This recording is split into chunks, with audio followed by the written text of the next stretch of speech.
everyone, welcome to Study Vibes English for class 8th. In this video, we are going to discuss the important key points of the chapter 7, A Visit to Cambridge from the book Honeydew. क्योंकि इस video में हम इस chapter के सिर्फ important की points को discuss करने वाले हैं, इस चैप्टर की कंप्लीट समरी को डिस्कस करने वाले हैं, तो इसीलिए अगर आपको एनसीईआरटी बुक से line by line Hindi explanation चाहिए इस चैप्टर का, तो वो वाला वीडियो भी है। आपको लिंक मिलेगा डिस्क्रिप्शन बॉक्स और कमेंट सेक्शन में। So for the complete and detailed NCERT explanation you have to click on the link given in description box and comment section below. हमारा ये जो चैप्टर है अ विज़िट टू कैम्ब्रिज, इसके जो author हैं उनका नाम है फिरदौस कांगा। फिरदौस कांगा ने एक बुक लिखी थी heaven on wheels. Heaven on wheels नाम की बुक से ही इस चैप्टर को निकाला गया है। और ये जो है फिरदौस कांगा, ये जो है इस स्टोरी के एक इम्पॉर्टेंट कैरेक्टर भी हैं। यहाँ पे आप उनका फ़ोटो देख सकते हैं। तो सबसे पहले हम बात कर लेते हैं कि इस चैप्टर में आपको क्या क्या पढ़ना है। इस चैप्टर का जो क्लियर इंट्रोडक्शन है वो ये है कि डिसेबिलिटी यानी कि किसी भी तरीके की परेशानी होना, अगर बॉडी में है वो परेशानी किसी को भी, तो ज़रूरी नहीं है कि वो उसकी ज़िंदगी को ख़त्म कर देती है। अगर कोई चल नहीं सकता, उसके पैरों में परेशानी है, बात नहीं कर सकता है या देख नहीं सकता है, इसका मतलब ये नहीं है कि उसकी ज़िंदगी ख़त्म हो गई। हर हैंडीकैप्ड पर्सन के पास, यानी कि जो भी पर्सन अपाहिज होते हैं, जो भी दिव्यांग होते हैं, उनको कोई ना कोई एक टैलेंट जो है वो भगवान ने ज़रूर दिया होता है, जिसकी वजह से क्या होता है, जो भी वो उन्होंने खोया है, या तो अपनी आई साइट या तो अपनी बोलने की जो स्पीच की एबिलिटी है, वो जो है कंपेंसेट हो जाती है। स्टीफन हॉकिंग जो थे वो अपने टाइम के ग्रेटेस्ट साइंटिस्ट थे। उनकी बॉडी ने भी उनको बहुत परेशान किया, वो भी उनकी बॉडी से बिल्कुल हार गए थे, ठीक है। और साथ ही साथ वो अपनी फिंगर्स को भी प्रॉपरली मूव नहीं कर पाते थे, बोल भी नहीं पाते थे। But he establish himself as a great scientist by virtue of his brain. लेकिन अपने ब्रेन की ताकत के काबिलियत पे उन्होंने खुद को एक बड़े साइंटिस्ट के तौर पर इस्टैब्लिश किया। जो ऑथर थे वो सिर्फ अपनी व्हील चेयर पर जा सकते थे। जिन ऑथर को मैंने अभी आपको दिखाया था फिरदौस कांगा, ये भी सिर्फ अपनी व्हील चेयर पर ही चल सकते थे। लेकिन इंडिया से वो इंग्लैंड आए क्योंकि उनको अपनी बुक के लिए कुछ मटेरियल कलेक्ट करना था। वो बुक लिखने वाले थे from the heaven on wheels, तो उनको कुछ मटेरियल लेना था अपनी बुक के लिए, इसलिए उन्होंने सोचा कि क्यों ना मैं कैम्ब्रिज होकर आऊँ। कैम्ब्रिज क्या है? Cambridge is a city on the river Cam in eastern England, home to the prestigious University of Cambridge. Cambridge जो है वो रिवर कैम पे मौजूद है, ईस्टर्न इंग्लैंड में है ये जगह। और जो कैम्ब्रिज एक ऐसा शहर है कि यहाँ पर एक बहुत ज़्यादा प्रेस्टिजियस यानी कि बहुत मानी जाने वाली यूनिवर्सिटी है, कैम्ब्रिज यूनिवर्सिटी, जिसके नाम पर इस पूरी शहर को जो है जाना जाता है। तो अभी मैंने आपको ऑथर दिखाए थे फिरदौस कांगा, और ये है स्टीफन हॉकिंग।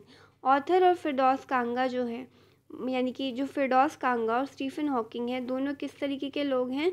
वो इस तरीके के लोग हैं कि दोनों को ही नहीं पसंद कि कोई भी उनकी जो उनकी डिसेबिलिटी है या उनके हैंडीकैप होने के नाते कोई भी उन पर कोई सिंपैथी दे या फिर उन पर कोई दया खाए, वो ऐसा नहीं चाहते। वो चाहते हैं कि डिसेबल्ड पीपल में भी कोई ना कोई टैलेंट ज़रूर होता है, उन्हें बस उसको खोजने की ज़रूरत होती है।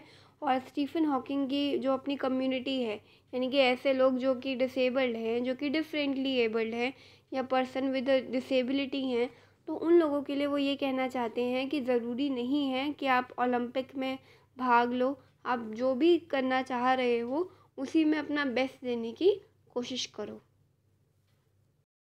फिरदौस कांगा जो हैं वो जैसे ही स्टीफन हॉकिंग का इंटरव्यू लेते हैं, उनसे बात करते हैं, तो फिर उनको इतना सुकून मिलता है, क्योंकि ये जो है फिरदौस कांगा वो एक तरीके से स्टीफन हॉकिंग के बहुत टाइम पहले से उनको एडमायर कर रहे होते हैं, उनके फ़ैन होते हैं, उनसे मिलना चाहते हैं, उनकी बुक्स पढ़ा करते हैं, ठीक है। तो उसी तरीके से जब वो उनसे मिलते हैं तब उनको कैसा फ़ील होता है, और जब टाइम आता है कि फिरदौस कांगा को वहाँ से जाना पड़ता है, उनकी मीटिंग ख़त्म हो जाती है, तो वो इतना ज़्यादा स्ट्रॉन्ग फील कर रहे होते हैं और साथ ही साथ वो स्टीफन हॉकिंग को छोड़कर जाना नहीं चाह रहे होते। Next, the author could move only on a wheel chair. जो ऑथर थे हमारे फिरदौस कांगा, वो व्हील चेयर पर ही चल सकते थे, ठीक है। He could neither stand upright nor walk. ना तो वो सीधा खड़े हो सकते थे व्हील चेयर के बिना, और ना ही वो चल सकते थे, यानी कि वो जो भी मूवमेंट करेंगे, इधर उधर जाएंगे, वो व्हील चेयर से जाएंगे। He however accepted his disability like a warrior. लेकिन फिर भी अपनी इस डिसेबिलिटी को उन्होंने एक वॉरियर, एक योद्धा की तरह एक्सेप्ट किया। He overcame his handicap in another way. उन्होंने अपने हैंडीकैप होने को, ये जो अपाहिज थे वो, या उनके पास जो ये डिसेबिलिटी थी कि वो चल नहीं सकते हैं, घूम नहीं सकते हैं, उनको व्हील चेयर की ज़रूरत पड़ती है, उन्होंने क्या किया, उन्होंने सोचा कि मैं एक काम करता हूँ, अब तो मैं वर्ल्ड टूर पे जाता हूँ और अपनी जितनी भी मेमोरीज़ होंगी वर्ल्ड टूर की, उसको एक बुक में लिखूँगा मैं, ठीक है। A visit to England calls for a visit to Cambridge among other places. अब देखो, जो कैम्ब्रिज है is like a metaphor to England, ठीक है। जो इंग्लैंड है वो कैम्ब्रिज के लिए बहुत फेमस है। तो एक तरीके से ऑथर का यहाँ पे ये कहना है, फिरदौस कांगा का, कि अगर मैं ये कहूँ कि मैं इंग्लैंड जा रहा हूँ, दैट मीन्स मैं तो कैम्ब्रिज ही जा रहा हूँ, क्योंकि a visit to England called for a visit to Cambridge among other places. England for the author was another name for Cambridge, क्योंकि उनके लिए ये है कि अगर आपको इंग्लैंड बुला रहा है, दैट मीन्स आपको कैम्ब्रिज जाना है। और ये जो कैम्ब्रिज है, यही एक दूसरा नाम है इंग्लैंड का ऑथर के लिए। And during his walking tour, यानी कि जब वो इस तरीके से टूर कर रहे थे, तो क्या हुआ, उनको एक प्लेजेंट सरप्राइज़ मिला, उनको एक बहुत अच्छा सा सरप्राइज़ मिला। वो क्या सरप्राइज़ था? The guide told him about Stephen Hawking. जो उनके गाइड थे, होते हैं ना जो टूरिस्ट को बताते हैं किसी भी प्लेस के बारे में, जो टूरिस्ट गाइड्स होते हैं, उन्होंने ही ऑथर को स्टीफन हॉकिंग के बारे में बताया, जो कि एस्ट्रोफिज़िक्स के स्कॉलर हैं। स्टीफन हॉकिंग कौन थे? एक एस्ट्रोफिजिसिस्ट थे। एस्ट्रोफिज़िक्स क्या होती है? जब आप फिज़िक्स का यूज़ करते हो स्टार्स की स्टडी करने में, प्लैनेट्स की स्टडी करने में, सोलर सिस्टम की स्टडी करने में, तो वो एस्ट्रोफिज़िक्स कहलाता है, यानी कि एक ब्रांच फिज़िक्स की वो, जो कि डील करती है स्टार्स के साथ, प्लैनेट्स के साथ। और इसी पे उन्होंने एक बहुत अच्छे साथ ही साथ, जो स्टीफन हॉकिंग है वो एक बहुत अच्छी बुक के भी राइटर थे, जिनकी बुक जो थी वो वर्ल्ड वाइड पब्लिश भी हुई, और उसको बहुत ज़्यादा नाम मिला उस बुक को। उसका नाम था अ ब्रीफ हिस्ट्री ऑफ टाइम। बहुत पॉपुलर हुई थी ये किताब स्टीफन हॉकिंग की। तो उनको पता था फिरदौस कांगा को कि वो जो है स्टीफन हॉकिंग, वो इस बुक के राइटर हैं, और उनसे मिलना तो ज़रूर बनता है क्योंकि वो कैम्ब्रिज आए हैं। तो ये उनकी बुक थी a brief history of time. Stephen was teaching at the Cambridge University. अब स्टीफन हॉकिंग वहाँ पे क्या कर रहे थे कैम्ब्रिज यूनिवर्सिटी में? वो कैम्ब्रिज यूनिवर्सिटी में पढ़ाया करते थे। But this genius suffer from a paralysing disease. लेकिन वो इतने जीनियस थे, लेकिन पता नहीं क्यों उनको एक पैरालाइजिंग डिसीज़ थी। पैरालाइजिंग डिसीज़ यानी कि ऐसी डिसीज़, ऐसी कोई बीमारी जिसके अंदर क्या होता है, बॉडी के कुछ पार्ट्स जो होते हैं वो काम करना बंद हो जाते हैं, एकदम सुन्न हो जाते हैं, उनके अंदर कोई मूवमेंट नहीं होती है, आप उनको नहीं कंट्रोल कर पाते हो। His body start disintegrated. उनकी बॉडी धीरे धीरे ख़त्म होती जा रही थी।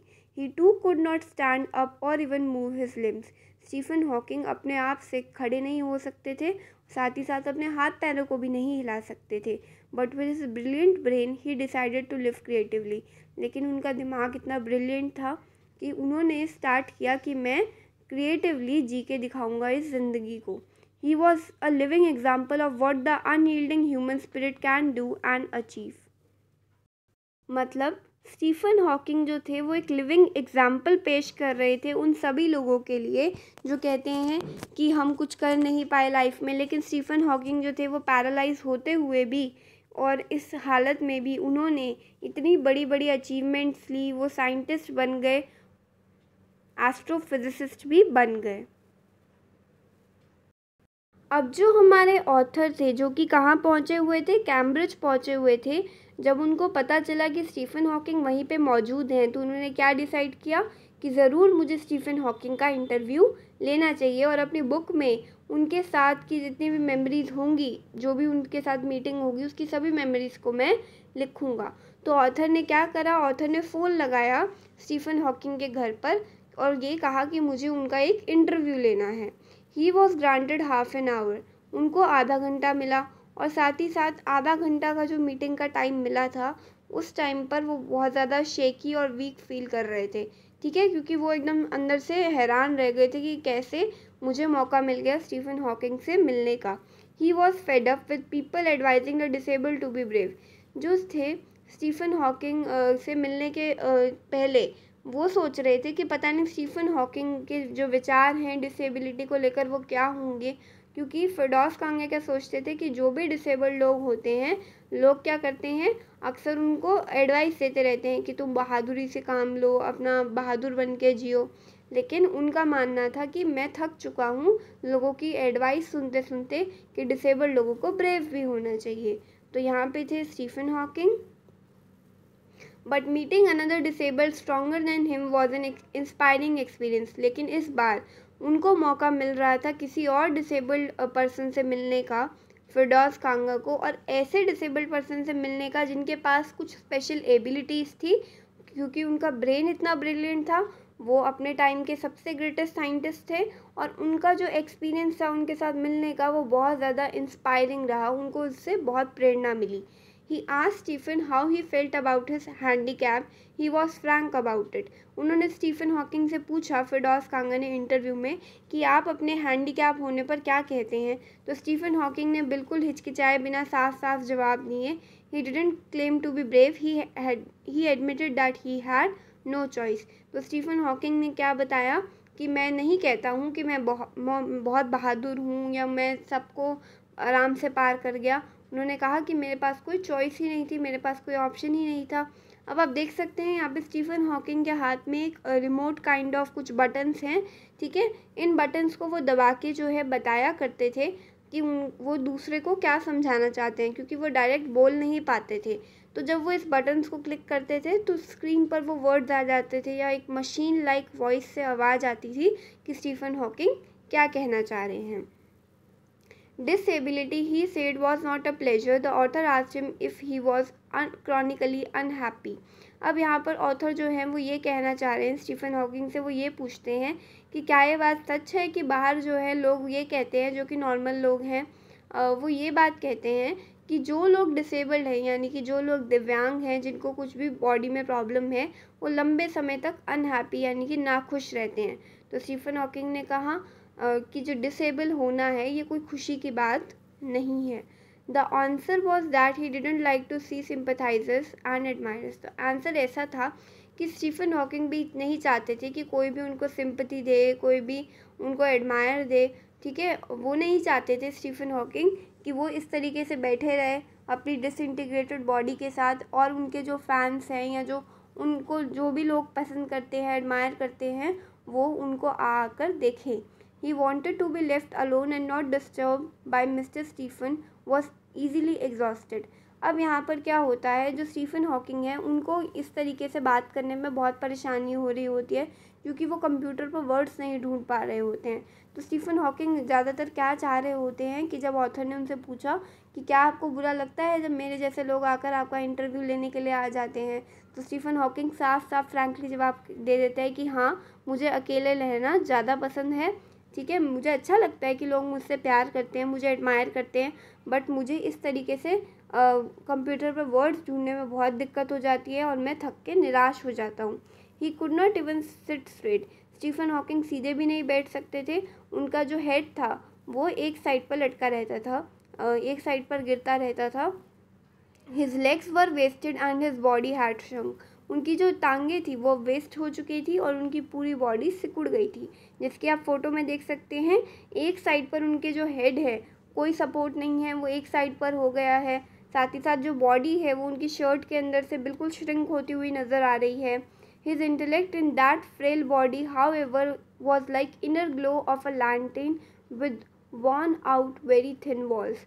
तो उनका जो इंटेलेक्ट था, उनकी जो इंटेलिजेंस थी स्टीफन हॉकिंग की, उनकी इस तरीके की कमज़ोर शरीर में वो किस तरीके से था कि जैसे कोई लालटेन है जिसकी जो दीवारें हैं वो ख़राब हो गई हैं, बहुत पतली हो गई हैं, फट गई हैं, लेकिन उसके अंदर का जो ग्लो है, जो अंदरूनी ग्लो है, वो अभी भी मौजूद है। जैसे कि स्टीफन हॉकिंग एक लालटेन की तरह है और उनका इनर ग्लो, उनका इंटेलिजेंस, उनका ब्रिलियंट माइंड जो है वो ही बाहर आकर सब कुछ बयां कर रहा है। His body case was wearing thin, but what mattered most in his case was the inner light. उनका जो बॉडी का केस था, यानी कि जो उनका बॉडी थी, वो एकदम पतली सी हो चुकी थी, कमज़ोर सी हो चुकी थी, लेकिन क्या मैटर करता था? उनके अंदर का glow. The author asked a few more question हरीडली। फिर ऑथर ने कोशिश की कि मुझे कम टाइम ही मिला है तो मैं ज़्यादा से ज़्यादा क्वेश्चंस को पूछ लूँ।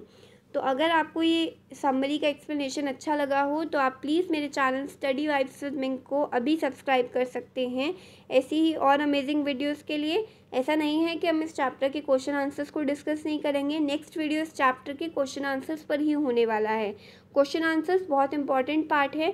इस रिविजन वीडियो को देखने के बाद क्वेश्चन आंसर्स तो आपके लिए बहुत आसान होने जाने वाले हैं।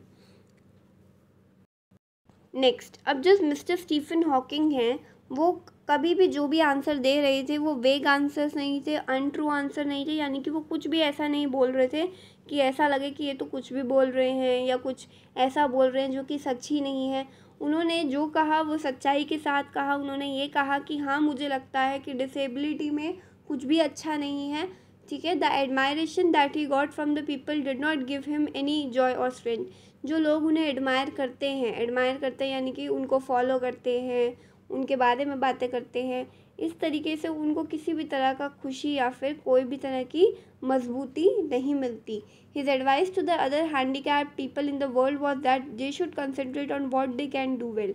अब फिरदौस कांगा ने उनसे ये भी क्वेश्चन पूछा था कि आप क्या मानते हैं कि जिस तरीके से ये जो डिसेबल्ड लोग हैं वो अब ओलंपिक में भाग लेना शुरू कर रहे हैं, खुद को ओलंपिक्स के ज़रिए लोगों के सामने ला रहे हैं, अपने टैलेंट को दिखा रहे हैं, क्या ये अच्छा है?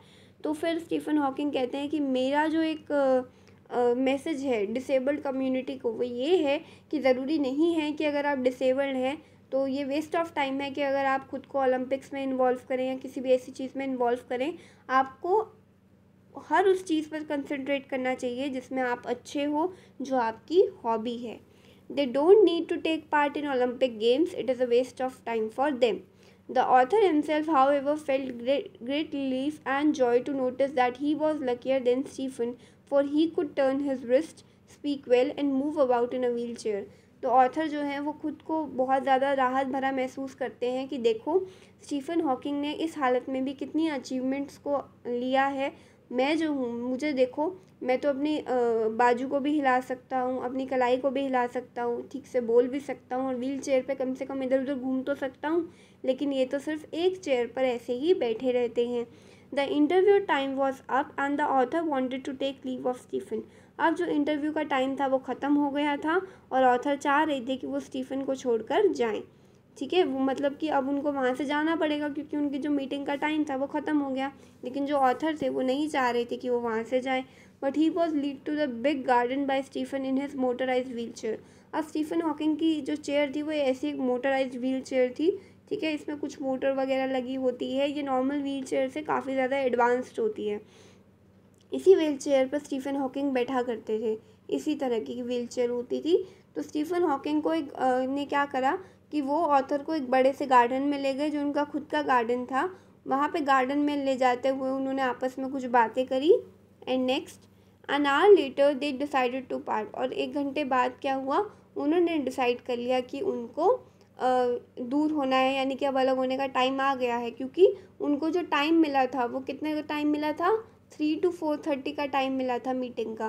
तो उस 1.5 घंटे की मीटिंग में उन्होंने जो भी टाइम को स्पेंड करा वो फिरदौस कांगा के लिए बहुत इंस्पायरिंग था। द ऑथर कुड नॉट किस हिम और क्राई। जो ऑथर थे वो उनको किस भी नहीं कर सकते थे, रो भी नहीं सकते थे और उनको छोड़कर भी जाना नहीं चाहते थे। He only touch Stephen shoulder and left the place. उन्होंने स्टीफन के शोल्डर पर हाथ रखा और उस जगह को छोड़कर चले गए। But he felt very strong and inspired by the interview. लेकिन इंटरव्यू लेने के बाद उनको बहुत ज़्यादा स्ट्रॉन्ग फील हुआ और वो बहुत ज़्यादा इंस्पायर्ड भी फील कर रहे थे। तो अगर आपको ये एक्सप्लेनेशन अच्छा लगा तो प्लीज़ आप चैनल को सब्सक्राइब करना और वीडियो को लाइक करना, अपने फ्रेंड्स के साथ शेयर करना बिल्कुल मत भूलना।